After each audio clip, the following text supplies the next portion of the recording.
Aleluia. Vamos voltar agora para o Salmo 7 e vamos meditar nessa noite no nosso louvor a Deus, no versículo de número 11.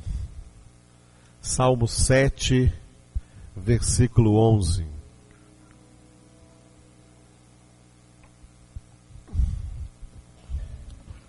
Aonde está escrito: Deus é justo juiz, Deus que sente indignação todos os dias. Repitam vocês.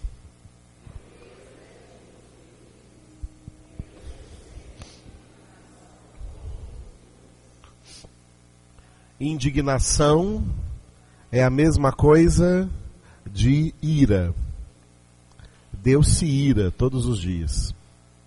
Deus sente indignação todos os dias. Esse texto aqui deve ser compreendido sempre junto com o texto de Lamentações, capítulo de número 3, onde está escrito que as misericórdias do Senhor são a causa de não sermos consumidos, porque as suas misericórdias não têm fim, se renovam a cada manhã. Cada manhã Deus renova as suas misericórdias. E durante o dia Ele sente indignação. Isso é uma realidade. Todas as manhãs Deus renova sobre toda a humanidade as suas misericórdias. Aí o dia vai passando e durante o dia Deus sente indignação, porque toda essa humanidade sobre a qual Ele renovou pela manhã as suas misericórdias, passam o dia inteiro pecando, cometendo iniquidades, nem sequer se lembrando do Senhor, que nas suas misericórdias está dando vida, respiração e tudo mais, como Paulo pregou em Atos 17. Mas a humanidade não reconhece Deus, a humanidade vive como se Deus não existisse, e a maneira da humanidade viver como Deus, se Deus não existisse, é o que Jesus definiu como nos dias de Noé.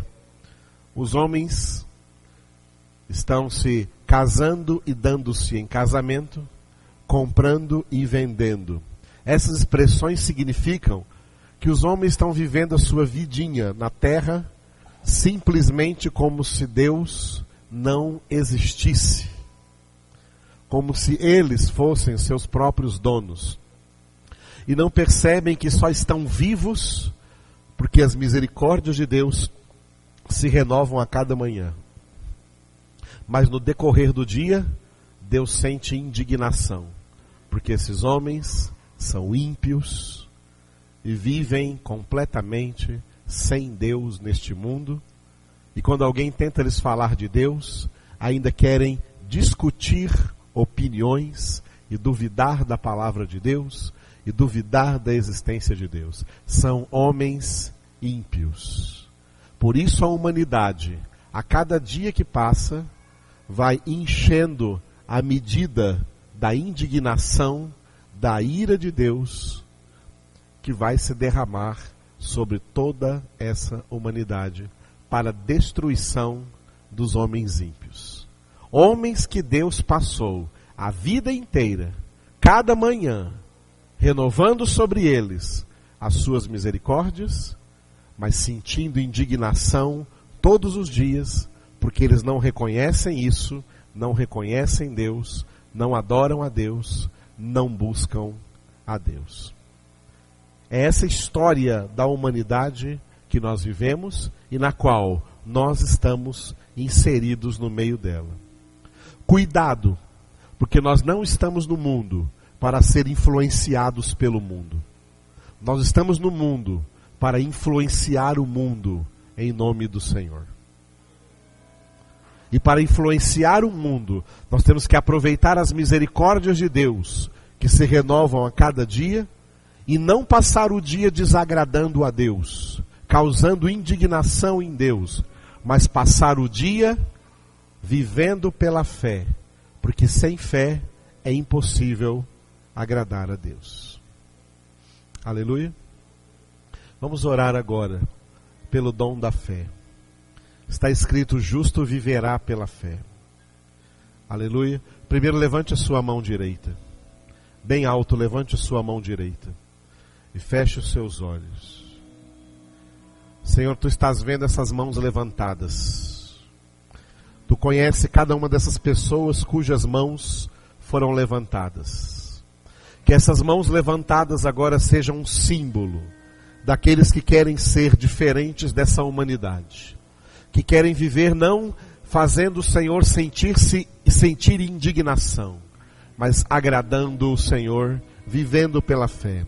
Renova a fé, fortalece a fé, aumenta a fé, revigora a fé de cada um. É o que eu te peço agora em nome de Jesus. E agora pegue essa mão e coloque no seu peito. E receba agora a renovação do dom da fé. Deixa Deus te renovar. Deixa Deus te transformar. Deus está operando agora na sua vida. Creia. Creia que o poder de Deus está agindo agora em todos os sentidos na sua vida nesse momento. Creia que o Senhor está operando milagres agora na sua vida pelo dom da fé. Porque você crê no Senhor. Por isso diga a Ele: eu creio em Ti, Senhor. Eu creio em Ti, ó Pai. Eu creio em Ti, Jesus. Eu creio em Ti, Espírito Santo.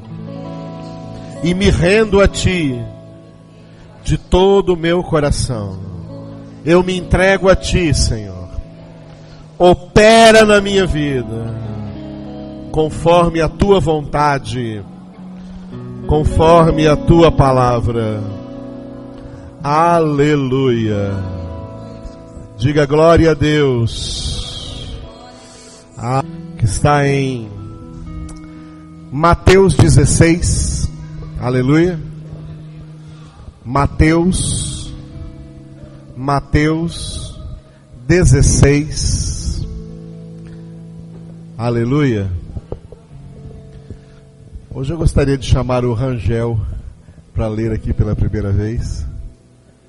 Vocês vão ver que voz agora que vai ler aqui o Rangel. O Rangel vai ler aqui pela primeira vez. Vamos ler junto com o Rangel o Evangelho do Senhor Jesus segundo Mateus. Pai, Senhor, Rangel, tá bom? Vai aqui. Vamos ler junto com ele e orar com ele também no final, em nome de Jesus. Paz do Senhor. Amém. Vamos ler juntos? Aproximando-se os fariseus e os saduceus, tentando pedir-lhe e lhes mostrasse um sinal do céu. Ele, porém, lhes respondeu: e chegada a tarde, dizeis, havendo bom tempo, porque o céu estava avermelhado, e pela manhã, hoje haverá tempestade, porque o céu está de um vermelho sombrio. Sabeis, na verdade, discernir o aspecto do céu, e não podeis discernir os sinais dos tempos? Uma geração má e adúltera pede um sinal, e nenhum sinal lhe será dado, senão o de Jonas. E deixando-os, retirou-se. Ora, sendo os discípulos passando para outro lado, esqueceram-se de levar o pão. E Jesus lhe disse: vede, acautelai-vos do fermento dos fariseus, dos saduceus. Eles, porém, discorriam entre si, dizendo: é porque não trouxemos pão. Percebendo Jesus, disse: por que discorreis entre vós, homens de pequena fé, sobre não terdes pão? Não compreendeis ainda, nem vos lembrais dos 5 pães para 5.000 homens, e de quantos cestos tomastes? Nem dos 7 pães para os 4.000, e de quantos centos tomastes? Como não compreendeis que não vos falei a respeito de pães? E sim acautelai-vos do fermento dos fariseus e dos saduceus. Então entenderam que não lhes disseram que não se acautelassem do fermento dos pães, mas a doutrina dos fariseus e dos saduceus. Indo Jesus para os lados da Cesareia de Filipe, perguntou aos seus discípulos: quem diz o povo ser filho do homem? E eles responderam: uns dizem João Batista, outros Elias, e outros Jeremias, ou alguns dos profetas. Mas vos continuou ele: que quem dizeis quem sou? Respondendo Simão, Pedro, disse: tu és cristão, o Filho de Deus, vivo? Então Jesus lhe afirmou: bem-aventurado é Simão, Ben-Jonas, porque não foi carne e sangue que te revelaram, mas o meu Pai que estás nos céus. Também eu digo que não tu és Pedro, e sobre esta pedra edificarei a minha igreja, e as portas do inferno não prevalecerão contra ela. Dar-te-ei as chaves do reino dos céus, o que ligares na terra será sido ligado nos céus, e os que desligares na terra terá sido desligado nos céus. Então advertiu os discípulos de que ninguém dissera a ser ele o Cristo. Desse tempo começou Jesus Cristo a mostrar aos seus discípulos que lhes era necessário seguir para Jerusalém e sofrer muitas coisas dos anciões, dos principais sacerdotes, dos escribas, a serem mortos e ressuscitados no terceiro dia. E Pedro, chamando-o à parte, começou a reprová-lo, dizendo: tem compaixão de ti, Senhor, isso de modo algum te acontecerá. Mas Jesus, voltando-se, disse: Pedro, arreda Satanás, tu és para mim pedra de tropeço, porque não cogitais coisas de Deus, assim dos homens.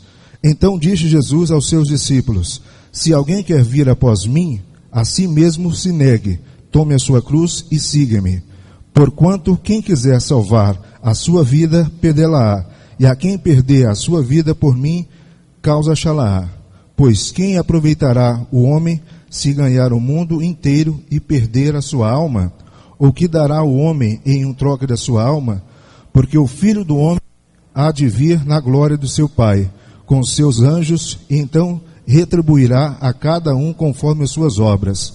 Em verdade vos digo que alguns há dos que aqui se encontram, que de maneira nenhuma passarão pela morte, até que sejam vir o Filho do Homem no seu reino. Amém. Aleluia. Vamos orar, irmãos?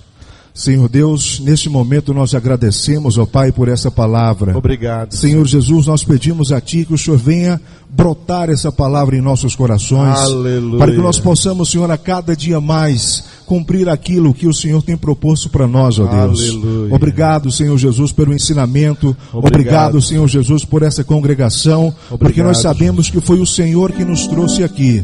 Pai, guarda-nos na Tua palavra, Senhor Jesus. Limpa-nos, purifica-nos, Senhor Deus. É o que nós te pedimos em nome do Senhor Jesus. Ensina-nos, Pai, a cada dia mais estarmos perante ao Senhor. Aleluia. Estarmos, Senhor Jesus, aprendendo cada dia mais. Guarda os nossos, Pai, a nossa casa, a nossa família. Aleluia. Porque nós sabemos que muitos dos nossos, Pai, estão lá fora. Estão verdade. No mundo, Pai. Mas a vontade é que estivessem aqui conosco. Mas que seja feita a Tua vontade na vida dos nossos familiares e na nossa vida também, Deus. Aleluia. Nós te agradecemos por tudo que o Senhor tem feito. Obrigado, em nome Senhor. do Pai, do Filho e do Espírito Santo. Amém. Amém.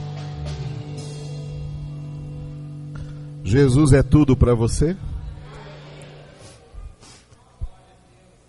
É porque é só esses que vão para o céu. Aqueles que Jesus é tudo para eles. Se não for, negativo, hein? Jesus é tudo para você? Pergunte para a pessoa do seu lado: Jesus é tudo para você? Aleluia. Abra em 1 Timóteo, primeira carta de Paulo a Timóteo. Glória a Deus. Capítulo 1. Nós estamos nos primeiros versículos. Começamos ontem à noite a meditar nessa palavra preciosa do Senhor. Aleluia. Essa primeira epístola de Paulo a Timóteo tem 6 capítulos. O título, acerca do qual nós já falamos ontem à noite, é Um Só Mediador. Repita essa frase. Esse mediador quem é? Jesus. Jesus é o único mediador entre Deus e os homens. Aleluia. Nós vimos que essa carta, ela tem uma introdução, um desenvolvimento e uma conclusão. A introdução, os 2 primeiros versículos, a saudação inicial e o endereçamento da epístola, Paulo escreve para Timóteo. O desenvolvimento, a maior parte, na qual nós ficaremos a maior parte do tempo, capítulo 1, versículo 3, até o capítulo 6, versículo 10, Timóteo em Éfeso. Paulo escreveu essa carta quando Timóteo havia sido enviado por ele para, por um tempo, pastorear a igreja na cidade de Éfeso. E a conclusão, no capítulo 6, de 11 a 21, Paulo fala acerca do bom combate que todos nós temos que combater em Cristo Jesus. A igreja, enquanto está na terra, é chamada de igreja militante, que está combatendo o bom combate. Os irmãos que já partiram e suas almas repousam no paraíso, eles já se chamam igreja triunfante. Mas nós aqui somos igreja militante, igreja combatente, para combater o bom combate da fé. Aleluia? Para esse combate tem que ser um soldado treinado. E a nossa arma de vitória é a palavra de Deus. Aleluia? Nós estamos na introdução, desde hoje de manhã, aliás, desde ontem à noite, estamos ainda na introdução. Os 2 primeiros versículos,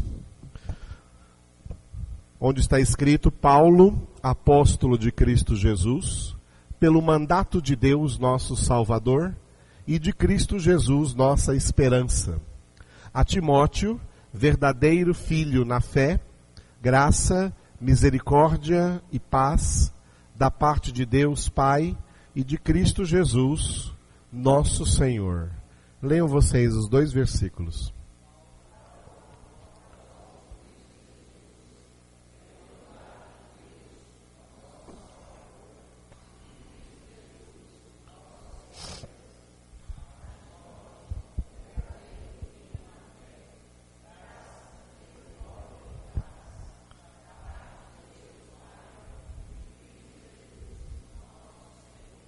Aleluia. Como nós temos falado desde ontem à noite, também hoje pela manhã, a inspiração da palavra de Deus faz com que até numa introdução, que é uma mera saudação do apóstolo Paulo, já esteja presente um forte conteúdo doutrinal da sua palavra para as nossas vidas.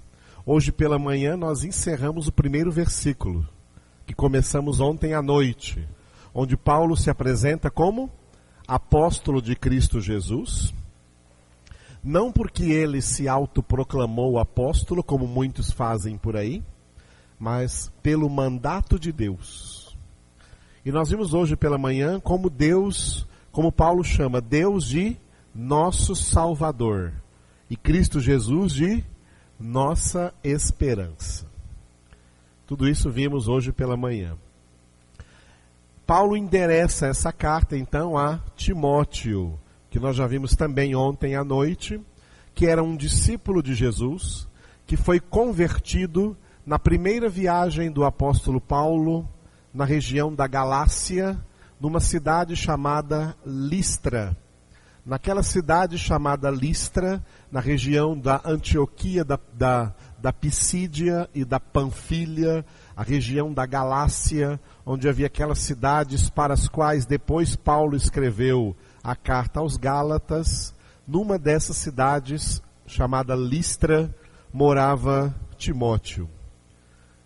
E Timóteo provavelmente se converteu, foi convertido a Cristo Jesus na primeira viagem de Paulo. Na segunda viagem de Paulo, no capítulo 16 de Atos, Paulo passa por Listra e leva consigo Timóteo para acompanhá-lo. Paulo estava acompanhado de Silas, do casal Priscila e Áquila, e também agora ele pega esse jovem, provavelmente também de Tito, e ele pega também esse jovem chamado Timóteo, que então vai acompanhar o apóstolo Paulo durante todo o seu ministério até a sua velhice. E é um discípulo então de Jesus, formado pelo apóstolo Paulo. E agora Paulo deixou Timóteo, ordenou que Timóteo ficasse na igreja de Éfeso e escreve para ele então esta carta. Foram 2 cartas que Paulo escreveu a Timóteo. Essa e a segunda carta no final do seu ministério, quando ele já era um apóstolo bastante idoso, então ele escreveu a segunda carta. Essa primeira nós estamos trabalhando agora. Ele disse, versículo 2, Paulo está escrevendo a Timóteo, por isso o título da introdução é Paulo a Timóteo, só que não é mais Paulo a Timóteo, é agora Jesus a nós. Paulo aqui agora é Jesus e Timóteo agora aqui somos nós.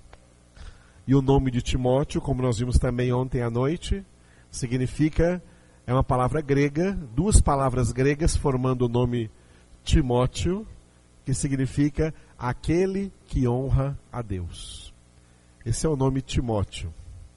Ninguém gosta hoje mais de dar o nome dos filhos de Timóteo, né? Por causa dos Timóteos feios que andaram por aí pelo mundo afora, cantores inclusive, né? Então ninguém gosta do nome Timóteo, mas é um nome muito bonito, aquele que honra a Deus. Muito bonito no seu significado. Então, essa carta não é para qualquer um, é só para aqueles que honram a Deus. Amém? Amém, queridos? Vou dizer de novo, essa carta é só para aqueles que honram a Deus. Se você não honra a Deus, pode sair por gentileza, volte para sua casa e vai ver o Fantástico. Fique aqui só os que honram a Deus, porque essa carta não é para quem não honra a Deus, essa carta é só para quem honra a Deus. Quem não honra a Deus, tem coragem de levantar e ir embora?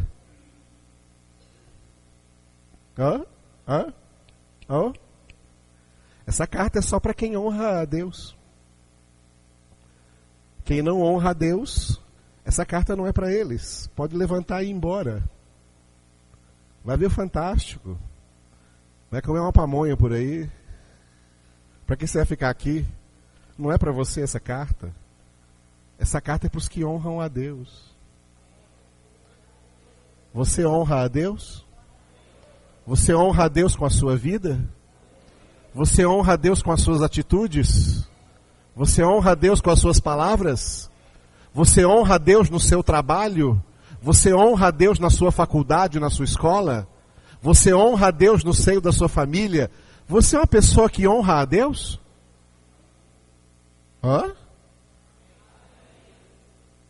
Se não for, pode ir embora, porque essa carta não é para você. Eu não entendo porque ninguém levantou e foi embora. Muita gente aqui devia levantar e ir embora. Essa carta não é para você. Essa carta é para os que honram a Deus. Você honra a Deus? É capaz de honrar a Deus agora com uma efusiva salva de palmas? E palavras de louvor em seus lábios?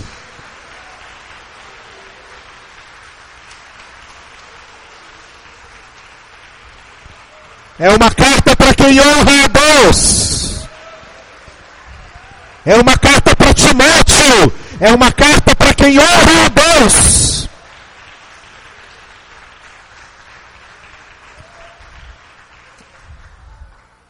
Aleluia. Bom, que eu mandei embora, eu mandei. Se ninguém quis ir, problema seu. Mas essa carta é para quem honra a Deus. Aleluia. A Timóteo, ou seja, a todos que honram a Deus. Paulo chama Timóteo de uma coisa muito curiosa, muito íntima, que aconteceu nos primeiros discípulos, no seio da primeira comunidade cristã. Ele chama Timóteo de, repita comigo, verdadeiro filho na fé. O que Paulo está fazendo aqui é uma coisa muito bonita, mas ao mesmo tempo muito perigosa. Quando Jesus ensinava aos seus discípulos, uma das coisas que Jesus ensinou e que nós encontramos, especialmente nos evangelhos de Mateus, de Marcos e de Lucas, nós encontramos Jesus dando o seguinte ensinamento: não chameis a ninguém de pai, porque vocês só têm um pai, aquele que está no céu. E vós sois todos irmãos. Quando Jesus deu esse ensinamento, ele não estava ensinando os filhos a não chamar os seus pais de pais. Não, não era isso. É natural que os filhos se dirijam ao seu pai como pai, à sua mãe como mãe. Jesus estava falando em outro contexto. Ele estava falando exatamente nesse contexto que nós estamos agora, no contexto eclesiológico, no contexto da igreja. A igreja é a comunidade dos filhos de Deus. É por isso que eu pedi para sair os que não são filhos de Deus, porque filhos de Deus honram o seu pai. Sabiam disso? Filhos de Deus honram o seu pai. Acho que não entenderam. Filhos de Deus honram o seu pai.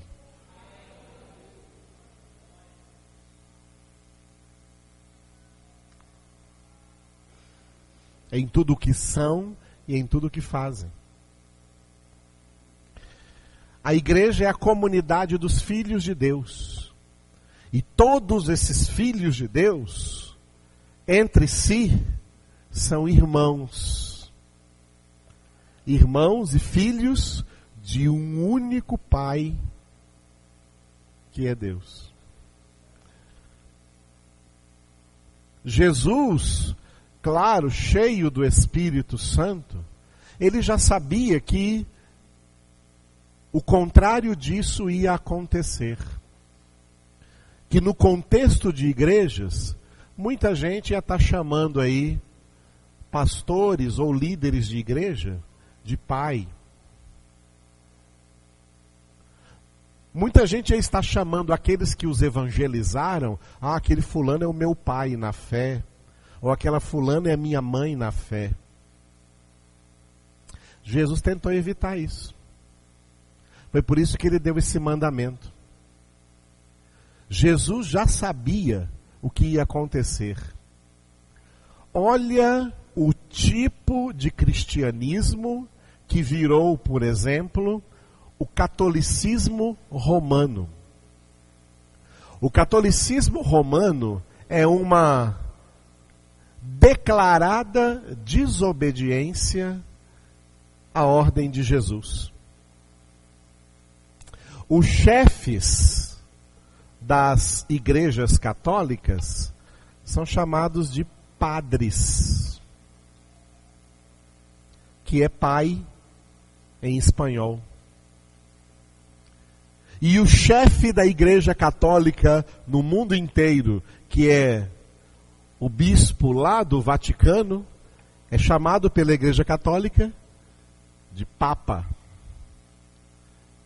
que é papai em italiano. Para os católicos, eles têm um papa, eles têm um papai aqui na terra o tempo todo. Quando morre um ou outro é eleito.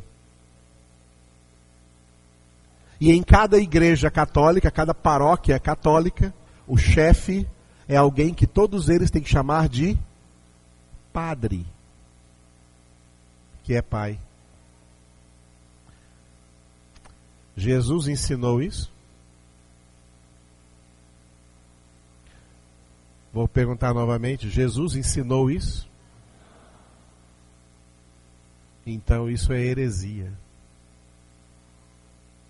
Então isso é heresia. O que Jesus ensinou foi: a ninguém,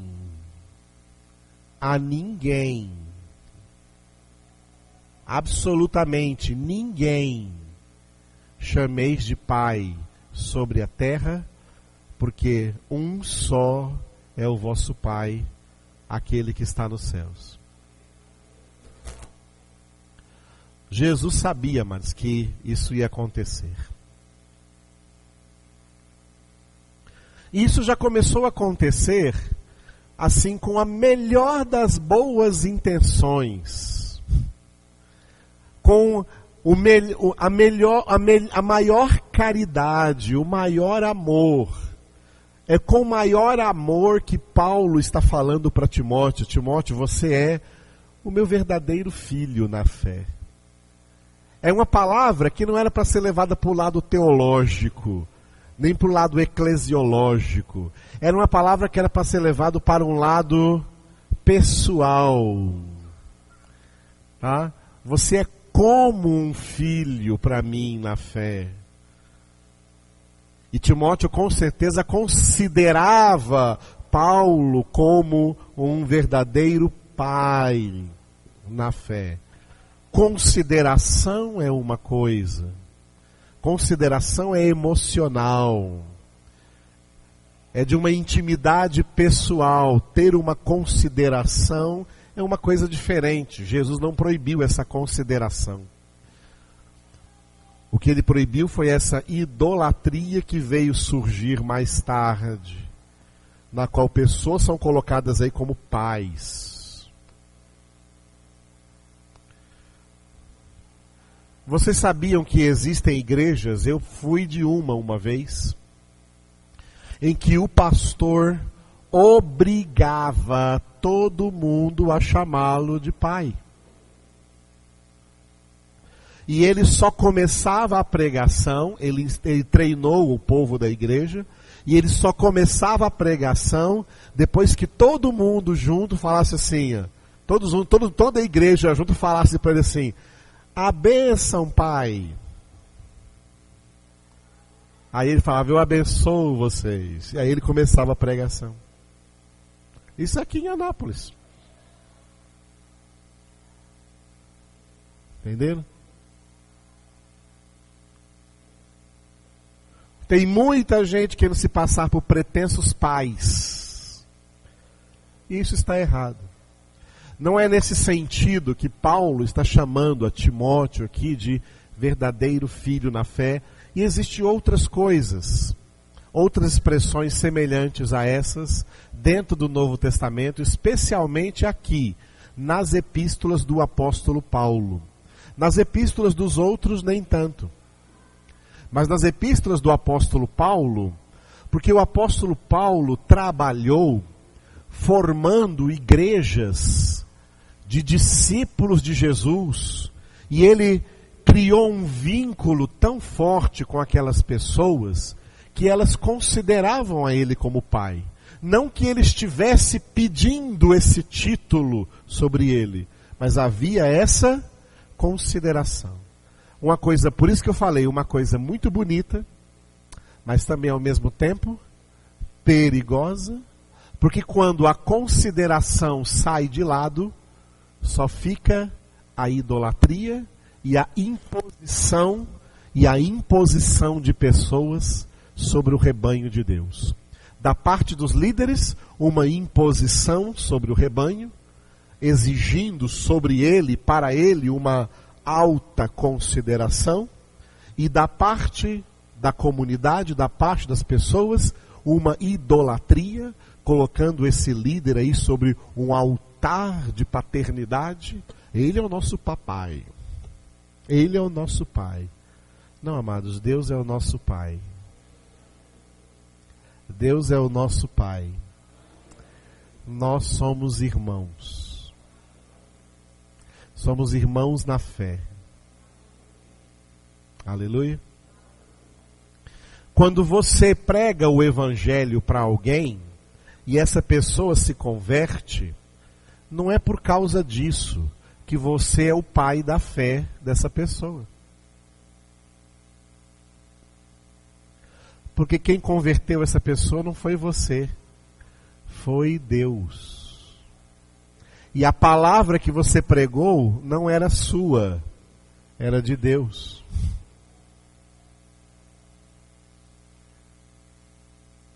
O instrumento não recebe glória, mas só aquele que usa o instrumento. Quem usou você como instrumento foi o Senhor, então a Ele a glória. E ao evangelizarmos alguém, essa evangelização deve incluir o seguinte: não, você foi evangelizado não para se apegar a mim, você foi evangelizado para se apegar a Jesus. Para se apegar a Deus como seu Pai. Ele é o seu Pai, como é o meu também. E nós somos irmãos. Eu sou teu verdadeiro irmão na fé. Aleluia. Somos irmãos. Filhos de quantos pais? Quantos pais? Há um só Deus. Paulo diz em Efésios capítulo 4. Há um só Deus e Pai de todos, que é sobre todos, por todos e em todos. Por isso o Espírito Santo orando dentro de nós, como Paulo escreveu em Romanos 8 e em Gálatas 4, nos leva a dizer Abba, que significa papai. Chamar a Deus de nosso Pai. E o apóstolo João escreveu 1 João capítulo 3, versículo 1. Vede com que grande amor nos amou o Pai, a ponto de sermos chamados filhos de Deus. E nós o somos de fato. Aleluia. Nessa vaidade religiosa que existe por aí, muita gente fica querendo se chamar de pai, como também fica querendo se chamar aí de outros títulos. De outros títulos. Teve uma época que eu estava estudando num curso de inglês, né? Então na sala de aula, né, minha professora me chamava de Edivaldo, como todos os meus colegas ali, né? E eu era o mais velho, só tinha aquela molecadinha mascando chiclete o tempo inteiro na sala. E eu era o mais velho lá estudando inglês.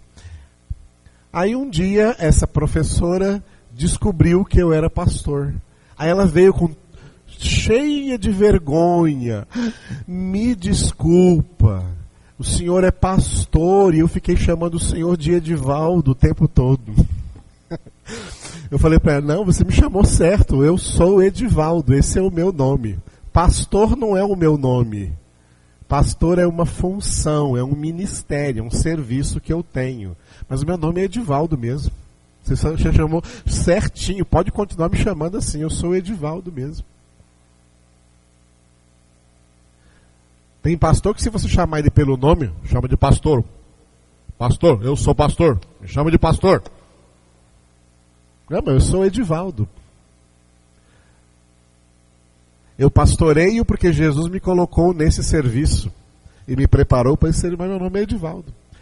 Até Deus, se você ler em Isaías 43, versículo 1 diz, eu te chamo pelo teu nome. Eu não te chamo por título. Eu te chamo pelo nome.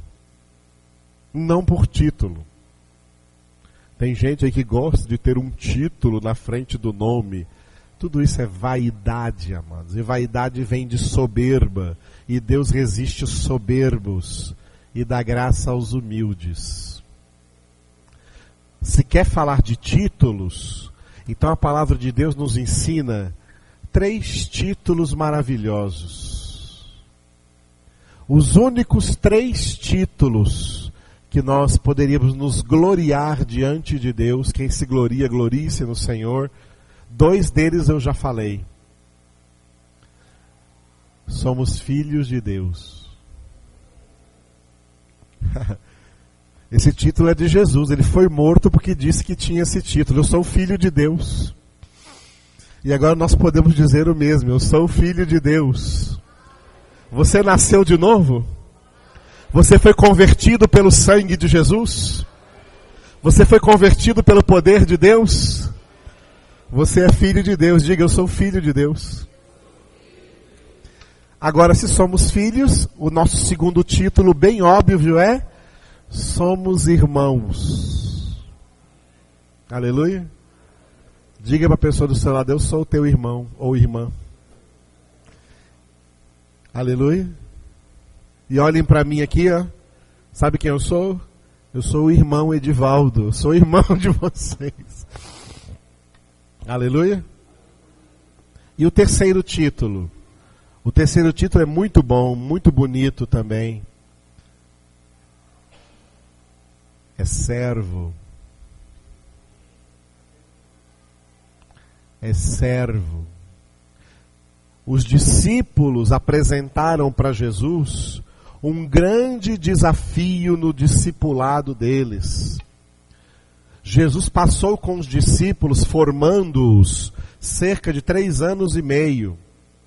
E uma das coisas mais difíceis de ensinar para os discípulos foi ensiná-los a serem servos. Quando Jesus dava uma bobeadinha dos discípulos, quando pegava eles de novo, sabe do que eles estavam falando? Qual de nós vai ser o maior? Qual de nós vai ser o maior? Qual de nós vai ser o grande? Qual de nós vai ser o maior? Já 2 deles se adiantaram e falaram: mestre, ó, no teu reino, deixa que eu e meu irmão senta do teu lado direito e do teu lado esquerdo. E os outros todos ficaram com raiva, porque é isso que todos queriam. Todos querem ser reconhecidos como maior, como grandes. Isso é o pecado, amados. Aí depois que Jesus passou 3 anos e meio ensinando a eles, e estava acabando o seu ministério, Jesus orou, pensou e falou assim: eu vou dar mais uma aula para eles. Aí na última ceia, Jesus tirou a sua capa, se cingiu com uma toalha, pegou uma bacia e foi lavar os pés dos discípulos. E os discípulos já conheciam muito bem isso. Esse era o trabalho dos servos. Esse era o trabalho dos escravos. Os servos lavavam os pés dos seus senhores antes das refeições, quando eles chegavam da rua. E Jesus assumiu a forma de servo e lavou os pés dos discípulos. E eles entenderam o que Jesus estava fazendo e ficaram perplexos. E Pedro, para variar, foi o que resistiu e falou assim: não, o Senhor não vai me lavar os pés. Eu não vou permitir que o Senhor lave os meus pés. Eu é que tenho que lavar os teus, o Senhor não vai lavar os meus pés. E Jesus disse para ele uma palavra muito séria: se eu não te lavar os pés, você não tem parte comigo. O que Jesus quis dizer com isso? Se você não aprender essa lição, está reprovado, não é meu discípulo. Foi isso que Jesus quis dizer. Se você não aprender essa lição, não é meu discípulo. Quem não aprender a ser servo, não é discípulo de Jesus.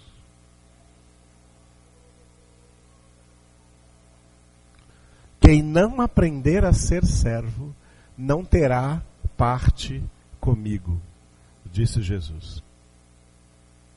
Ele, sendo o Senhor, ele disse: eu não vim para ser servido, Eu vim para servir e dar a minha vida em resgate por muitos. Nós somos frutos do serviço de Jesus. Por isso Deus disse o Pai disse em Isaías 53, o justo, meu servo, justificará a muitos. Nós somos frutos do serviço de Jesus. Servo representa aquele que realiza o serviço que o seu Senhor manda fazer. Depois de lavar os pés, Jesus disse para os seus apóstolos: entendestes o que eu vos fiz? Vós me chamais de mestre e Senhor, e dizeis bem, porque eu o sou. E se eu, sendo vosso mestre e Senhor, vos lavei os pés, também vós deveis lavar os pés uns dos outros. Aí tem igreja que fica aí reproduzindo a cena do lava-pés. O catolicismo faz isso toda quinta-feira da Semana Santa. E agora tem também um monte de igrejas protestantes em que os pastores estão fazendo essa cena do lava-pés. Escolhe aí 12 homens e lava os pés deles para mostrar que é servo. Não. O que Jesus quis ensinar não é isso. O que Jesus quis ensinar é servir as pessoas de maneira concreta. Servi-los de maneira concreta. Estender a mão que ajuda. Estender a mão que quer cuidar. Que tem cuidado porque tem amor. Só serve quem ama. Quem não ama, jamais será servo. Por isso a Escritura diz, não amemos de palavras, nem com a língua, mas por atos e em verdade. E os atos do amor são atos de serviço. Servimos porque amamos. Servimos por amor. Não adianta esses trabalhos que muita gente quer realizar em igreja e que não é para servir, é para se servir. É para se mostrar, é para se promover, é para ganhar honra diante dos homens, diante de pastores e diante de igrejas. Jesus não está nisso. Mas quando alguém serve por amor desinteressado, 1 Coríntios 13, o amor não busca os seus interesses. Quando alguém serve, é porque Deus o moveu a isso. Aleluia? É porque Deus o moveu a isso. Então, quer títulos? Eu lhes dou 3. Repita comigo. Filhos, irmãos, servos. Só as mulheres. Filhos, irmãos, servos. Então diga as mulheres de novo no feminino para ficar bonito, vai. Filhas, irmãs, servas. Agora os homens, filhos, irmãos, servos. Todos juntos? Filhos, irmãos, servos. Quer título? Pega esses 3. Eu sou filho de Deus. Eu sou irmão em Cristo. E eu sou servo em Cristo Jesus. Aleluia. A igreja de Jesus é formada disso. Aleluia. E é dentro disso que o Espírito de Deus vai movendo para que cada um chegue a realizar aquilo que Deus quer que eles realizem. E é assim que a obra de Deus se desenvolve. Aleluia, amados. Às vezes eu vou pregar em algumas igrejas por aí, e eu fico triste com o que eu vejo. Parece que elas estão tão boas, as igrejas, sabe? Porque tem um monte de gente trabalhando, fazendo alguma coisa. Mas aí a gente percebe que é por conveniência. E não por amor, e não por servir.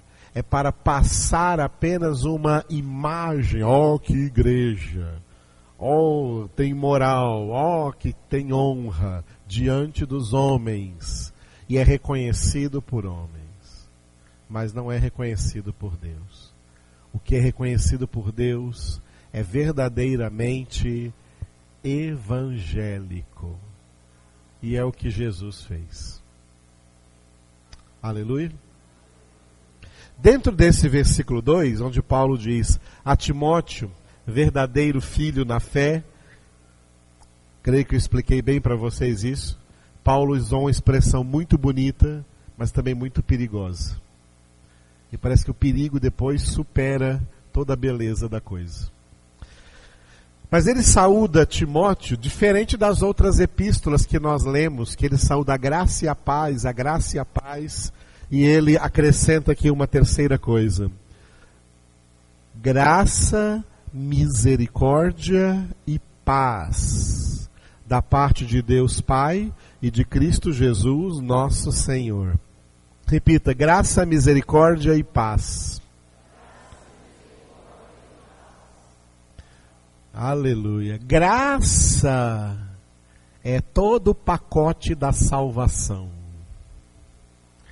Toda a dispensação da obra salvífica de Deus em Cristo Jesus para a nossa salvação.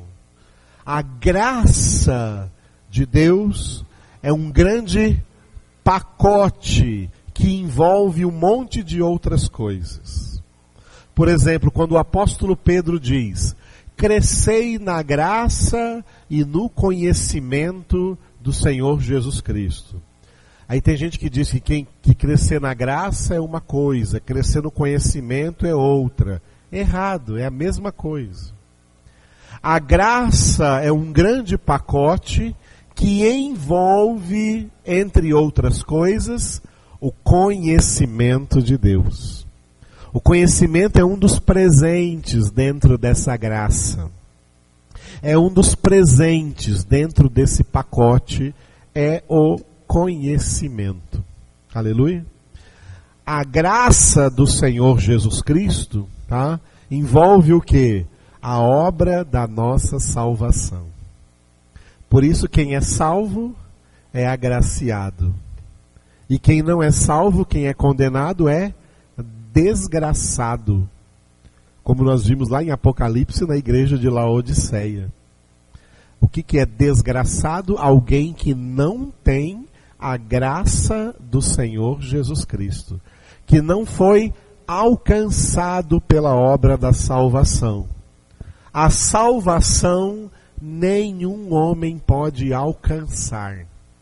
É impossível para o homem alcançar a salvação. Os salvos são alcançados pela salvação. Viram a diferença? Eles não são salvos porque eles alcançaram a salvação. Eles são salvos porque foram alcançados pela salvação. E a salvação vai alcançar todos quantos Deus determinou que ela vai alcançar. São esses os agraciados, e que sabem que são salvos, não por méritos próprios, mas pela graça do Senhor Jesus Cristo. A graça de Deus. Essa graça que é irresistível para aqueles a quem ela alcança. Quando a pessoa é alcançada pela graça, ela não resiste. É impossível. Ela se rende ao Senhor. E essa graça também é imerecível. Quem é alcançado pela graça se humilha diante de Deus porque entende que não merecia e fica até com vergonha diante de Deus. Meu Deus. Quem é alcançado pela graça entende que o que ele verdadeiramente merecia era a mais justa condenação.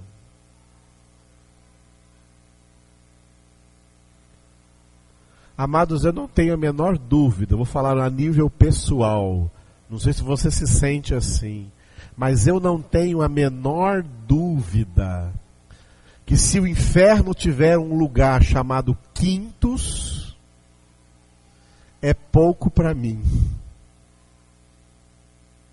É isso que eu mereço. Quem é alcançado pela graça sabe que não mereceu. Tem convicção que não mereceu. E que foi agraciado por Deus. E por isso se torna grato a Deus. E movido por essa gratidão, adora a Deus. Movido por essa gratidão, vive em ações de graças. Movido por essa gratidão, quer então fazer a vontade de Deus, que é a nossa santificação. É por isso que queremos ser santos. Porque a graça nos motivou a isso. Ela nos mostrou o que verdadeiramente éramos. É por isso que pessoas que não são alcançadas pela graça, elas são o oposto disso. Elas ficam achando que merecem salvação. Achando que merecem salvação. Hoje morreu um ator aí, eu peguei uma última palavra lá pela televisão, né? E a última palavra era uma colega dele aí, de novela da Globo aí, dizendo assim, mas ele viveu intensamente. Casou não sei quantas vezes, teve não sei quantas mulheres, não sei quanta prostituição. Aí não, ele viveu intensamente. Amado, acho que ele morreu intensamente. E agora está morto de fato. Isso é uma vida desgraçada dessas pessoas. Eles não têm a graça, mas eles que estão na mídia aí fazendo sucesso. A graça, aquele que é alcançado pela graça, se humilha diante de Deus e se santifica diante de Deus. Aleluia. Agora aqui vem duas coisas. Diga misericórdia. A misericórdia é a razão pela qual fomos alcançados pela graça. A graça de Deus nos alcançou por causa da misericórdia de Deus. A palavra misericórdia pode ser definida como uma inclinação. Deus não precisava fazer isso, Ele está acima disso. Ele é totalmente santo. Mas sabe o que Ele fez? Ele se inclinou sobre nós. Para você pegar essa imagem, é como se nós fôssemos os mendigos mais sujos, mais podres, mais pobres, jogados na sarjeta mais suja, mais porca, mais ilameada do pecado. E Deus foi até lá e se inclinou sobre nós para nos tirar daquela situação. Essa inclinação, esse ato, é definido por uma palavra, em hebraico, hesed. Em grego, eleos. Em latim, miserere. Em português, misericórdia. Deus se inclinou. Com toda a sua pureza, com toda a sua santidade, Ele foi lá na sarjeta chamada de Império das Trevas. E ele nos arrancou, nos libertou do Império das Trevas e nos transportou para o reino do Filho do seu amor, em quem temos a redenção e a remissão dos pecados. Colossenses 1, 13 e 14. Nos deu aquele banho no sangue de Jesus. Nos deu aquele banho no rio de água viva, que é o Espírito Santo, que brota do trono de Deus e do Cordeiro. Ele nos batizou no Espírito Santo. A palavra batismo, amados, é uma palavra grega, que traduzida para o português é banho. Ele nos deu um banho. Ele nos deu um banho.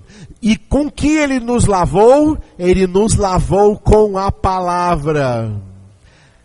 Vós estáis limpos pela palavra que eu vos tenho falado.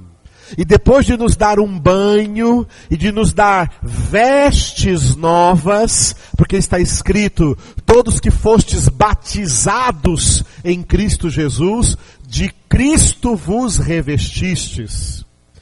Nos deu um banho, nos deu vestes novas e nos alimentou, nos deu a ceia.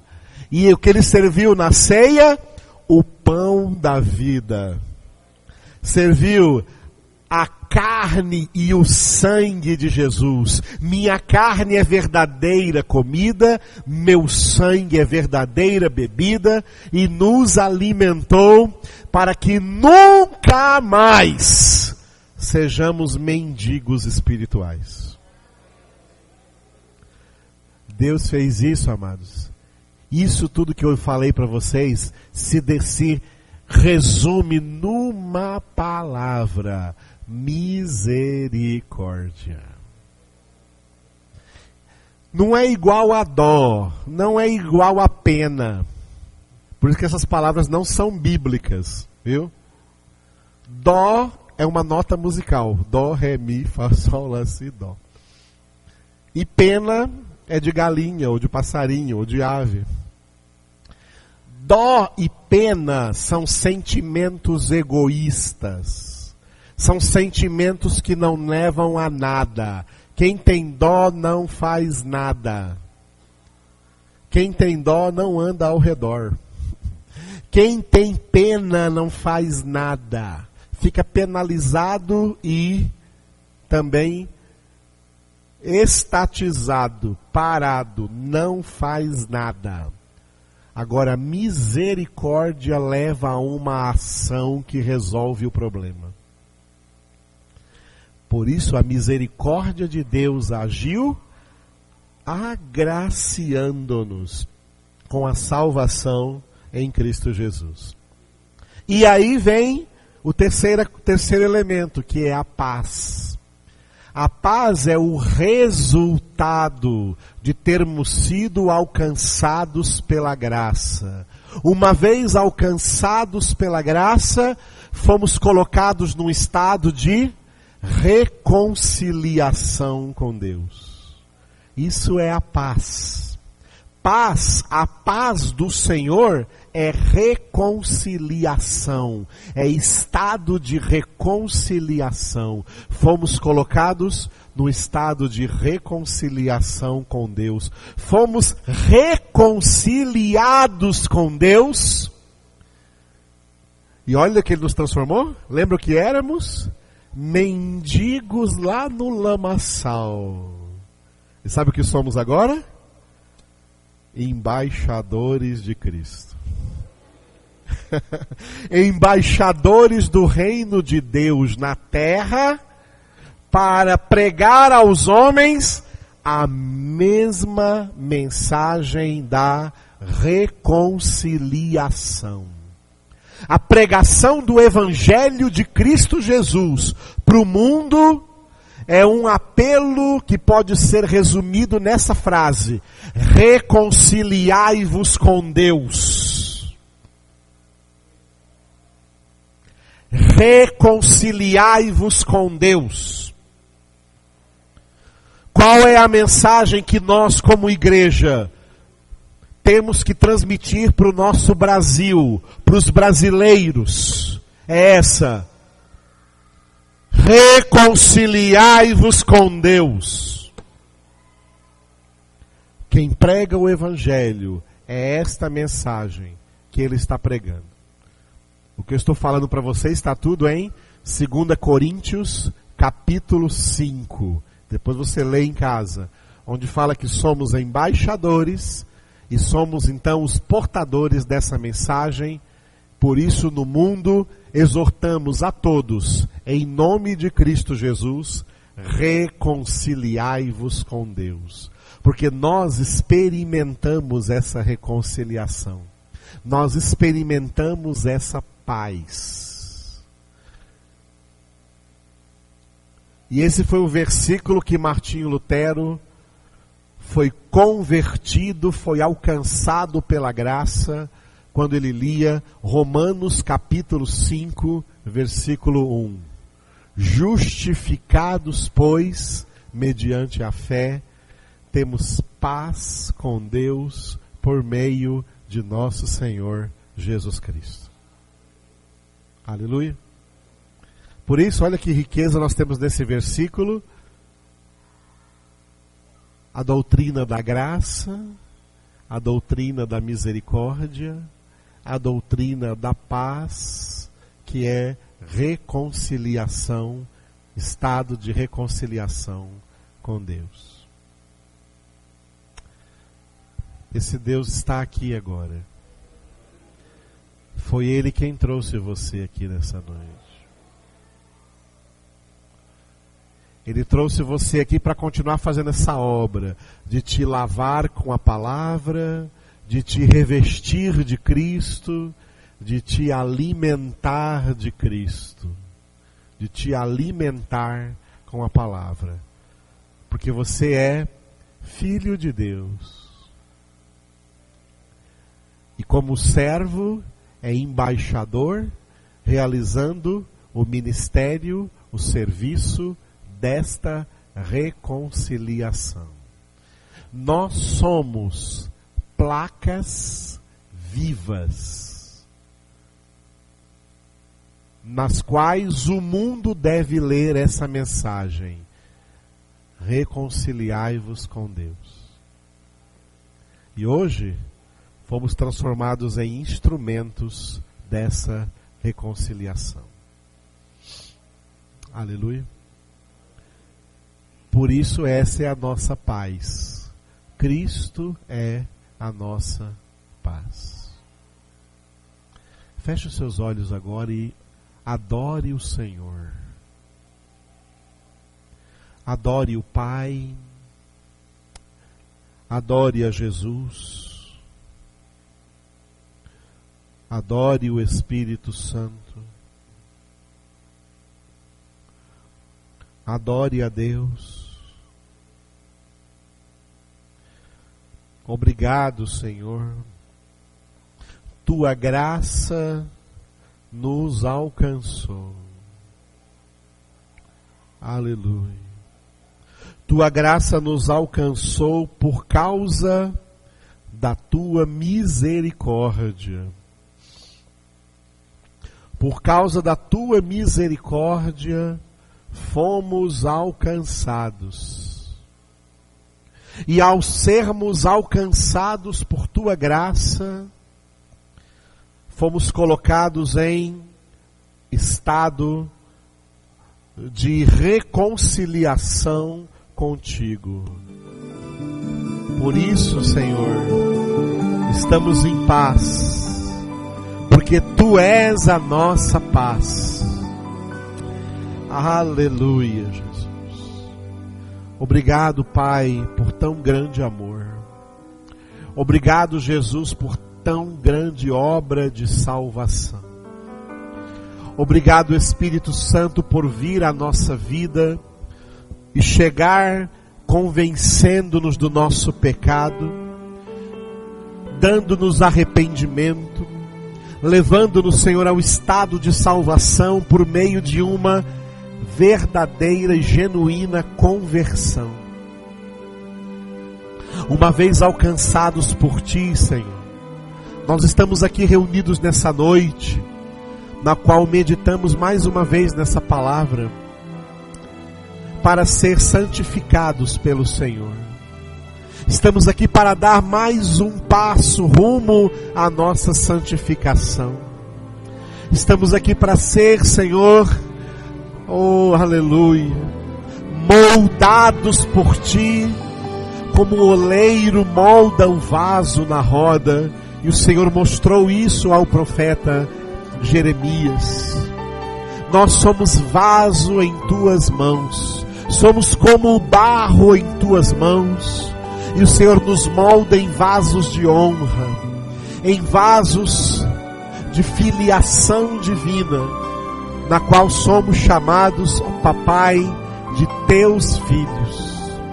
E o Teu Espírito Santo dentro de nós, que intercede por nós com gemidos inexprimíveis pela nossa santificação, também nos leva a invocar, Papai, o Teu nome, dizendo: Abba, Abba, Pai, Abba, Papai, meu Papai.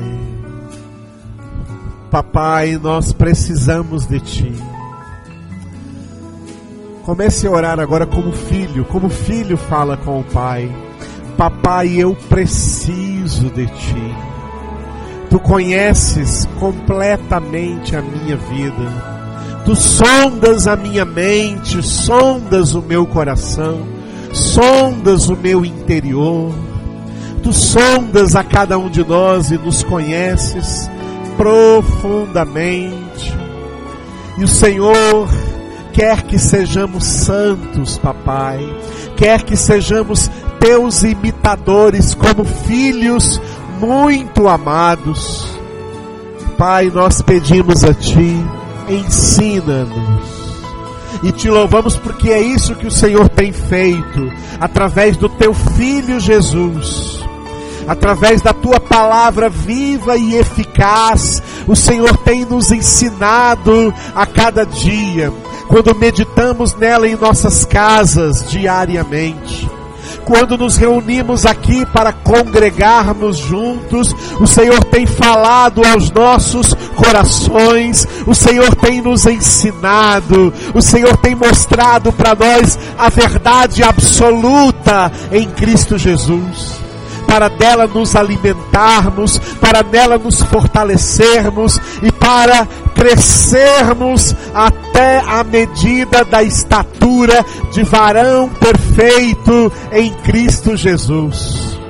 Porque toda a Escritura é inspirada por Ti, Papai, e útil para o ensino, para a correção, para a repreensão, para a educação da justiça. E por ela, Senhor, os Teus filhos e filhas, homens de Deus, se tornam perfeitos e perfeitamente habilitados para toda boa obra que o Senhor preparou de antemão para que nós andássemos nelas. Por isso Te adoramos, Papai, por isso Te glorificamos, exaltamos e engrandecemos o Teu nome. Diga bem forte: obrigado, Pai. Obrigado, Jesus. Obrigado, Espírito Santo. Aplauda a Deus. Aleluia. Aleluia.